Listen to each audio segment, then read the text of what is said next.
Ini adalah kisah tentang prasasti, catatan resmi negara yang tertulis di atas batu. Dari sini, kita tahu siapa raja pertama di Nusantara. Kita tahu bagaimana kerajaan maritim terbesar didirikan. Dan kita tahu di mana letak pusat peradaban yang hilang. Selamat datang di channel Takhta Sejarah. Kita akan melakukan perjalanan waktu. Kita akan memecahkan kode-kode kuno, membaca kutukan para raja, dan menemukan kebenaran yang selama ini tertutup debu. Mari kita mulai membaca apa yang beta-beta ini katakan. Tahun 1940, Sungai Mahakam, Kalimantan Timur.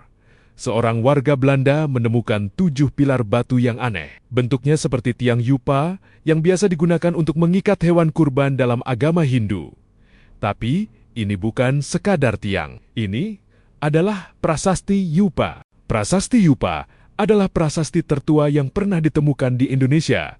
Ditulis sekitar tahun 400 Masehi. Di sini tertulis jelas nama raja pertama yang kita kenal, Mulawarman, anak dari Aswawarman, cucu dari Kudungga. Mengapa ini penting? Karena sebelum prasasti ini ditemukan, sejarah Indonesia dianggap berawal dari abad ke-7 atau ke-8.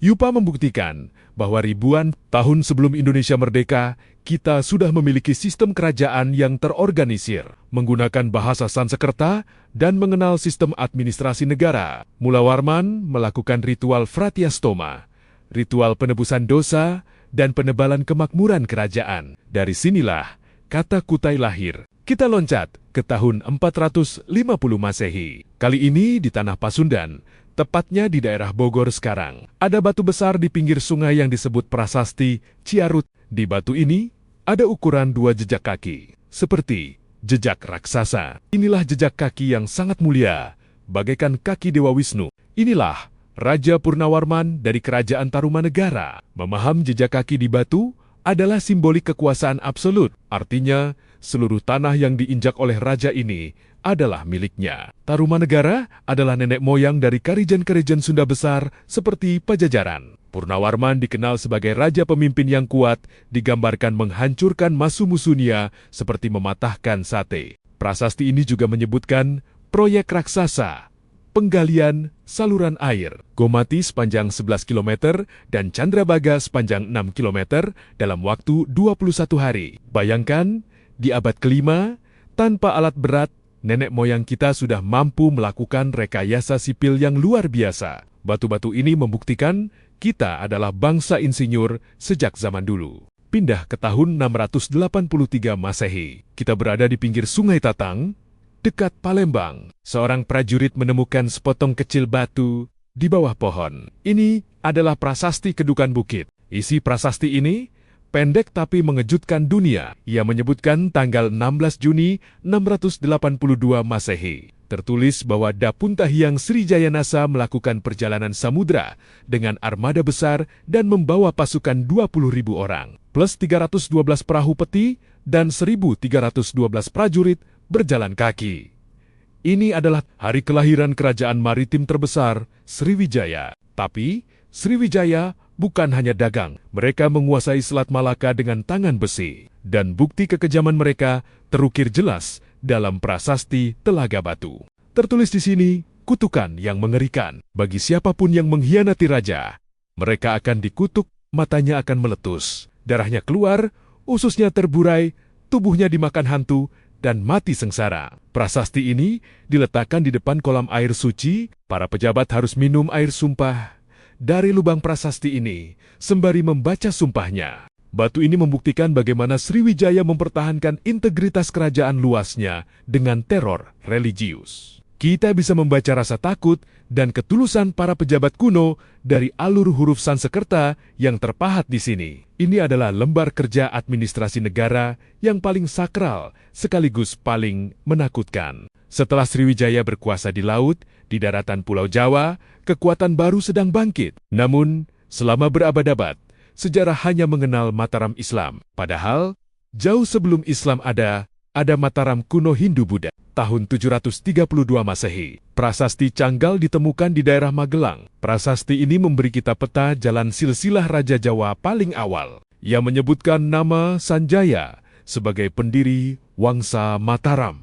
Tapi yang menarik adalah perpindahan keyakinan. Prasasti Canggal menceritakan bagaimana Raja Sanjaya yang berasal dari agama Hindu Siwa menyerahkan kemakmuran kerajaan kepada putranya, Rakai Panangkaran, yang memeluk agama Buddha Mahayana. Ini menjelaskan fenomena unik Jawa Tengah, mengapa di dekat Candi Hindu, Prambanan berdiri Candi Buddha Borobudur. Itu bukan karena perang, tapi karena perdamaian keluarga kerajaan. Sanjaya dan keturunannya toleran dan saling mendukung. Kita lalu melompat ke tahun 907 Masehi, di era Balitung. Prasasti Mantiasih di Kedu memberi kita daftar lengkap Raja-Raja Jawa dari awal hingga masa itu. Ia menegaskan bahwa Mataram kuno sudah memiliki struktur genealogi yang sangat rapi. Tanpa prasasti ini, kita tidak akan pernah tahu nama-nama besar seperti Rakai Watukuradiah, Balitung. Tapi seperti yang kita tahu, gunung berapi di Jawa Tengah terlalu aktif. Bencana besar memaksa pusat kerajaan Mataram berpindah ke timur. Dan di Jawa Timur, kita akan menemukan babak baru yang lebih gelap. Tahun ke-1293, Majapahit berdiri. Tapi bagaimana kita tahu Gajah Mada berkuasa? Bagaimana kita tahu Raden Wijaya menipu Mongol? Jawabannya ada di Prasasti Kudadu. Prasasti Kudadu menceritakan pengalaman horor Raden Wijaya saat melarikan diri dari kota Majapahit yang diserang Jayakatwang. Ia bersembunyi di hutan, diserang babi hutan. Prasasti ini adalah bukti nyata perjuangan brutal pendiri Majapahit sebelum ia menjadi raja. Lalu ada Prasasti Sukamerta di tahun ke-1297. Ini adalah surat wasiat abadi. Di sini tertulis bahwa Gajah Mada sebagai Mahapati Perdana Menteri menerima hadiah wilayah bernama Daha. Prasasti ini memvalidasi keberadaan Gajah Mada yang sebelumnya hanya terdengar dalam kitab Nagara Kretagama dan Pararaton. Namun, tidak semua prasasti menceritakan kemenangan. Ada prasasti yang menjadi saksi bisu kesedihan terbesar. Dalam kisah sejarah, kita tahu tentang Bubat, di mana Putri Sunda bunuh diri demi harga diri bangsanya. Meskipun prasasti spesifik Bubat jarang ditemukan, prasasti Wangsakan dan prasasti Tugal di era Hayam. Wuruk mencatat kesedihan mendalam raja atas kematian putri-putri bangsawan dan rasa sakit perang saudara. Batu-batu ini tidak bersuara keras, tapi isinya menangis darah. Kita kembali ke Jawa Barat. Di pusat kota Bogor, berdiri tegak sebuah batu granit besar yang sering dilewati orang sehari-hari tanpa tahu isinya. Ini adalah prasasti batu tulis. Ditulis pada abad ke-15, prasasti ini adalah autobiografi Raja Sunda terbesar, Sri Baduga Maharaja atau Prabu Siliwangi. Ia menceritakan keberhasilannya membangun pertahanan kerajaan, memperbaiki tata kota, dan memerintahkan pembangunan saluran air mirip yang dilakukan nenek moyangnya di Tarumanegara. Prasasti ini adalah batu nisan kehancuran Pajajaran. Ia ditulis ketika kerajaan berada di puncak kejayaan, tapi tak lama kemudian runtuh diserang Banten. Prasasti batu tulis mengingatkan kita bahwa Pajajaran bukan mitos. Ada raja nyatanya, ada kotanya, ada pemerintahannya. Semua itu tercatat di sini. Dari Yupa di Kalimantan, Ciaruteun di Pasundan, Telaga Batu di Sumatera, hingga batu tulis di Bogor.